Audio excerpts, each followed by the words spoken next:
Hello, Dr. Zaraki. This is Veronica Hernandez, and this is my second reflective video journal. And on this occasion, we are speaking about LCAP and LCFF, and you want to know what we know about it. So I know that it's a formula for students. We receive supplemental funds for our students. Like, for example, we have about 98% of our students are low-income students, and we have about 80 to 85% of them are English learners. So our unduplicated count is about 93%, and I know that that's high because we spoke about that when we had our class meeting. And so I know that from the LCAP, there are goals, and we have goals, 3 goals: culture, academics, and partnerships, community partnerships. And we invest in those 3 goals to make sure that we are meeting the needs of our students.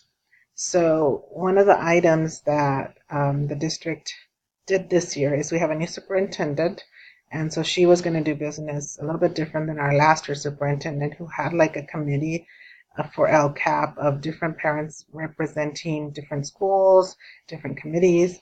This year, each school was in charge of 4 LCAP presentations, 1 to teachers, 1 to staff, 1 to classified, and 1 to parents, and I think 1 more to students. So they had to do 4 different ones. Each site had to do 4 different LCAP presentations. The superintendent worked on a presentation that everybody, all the admin, everybody that worked at the district office had to present to their schools. And they also had a survey. And then I was trained on that, so I participated. I led the one for DLAC and the one for migrant education. And I also was in charge of the student presentation. I revised the one that they gave me, made sure it was student friendly, and then I went in and I helped support one of the schools with 1 whole grade level. I went in and we did the surveys with the students and explained what LCAP was and explained the goals. So yes, I have been involved in the LCAP this year, much more than last year. I feel that the way they did it this year worked much better. We got a lot more parent input because there was so many meetings. The superintendent held 4 large community ones, and all of the surveys were done through Google, and they supported each parent. We had lots of staff that was able to sit with the parents and even read the survey to them and help them fill it out. And the parents really responded, and the students the same.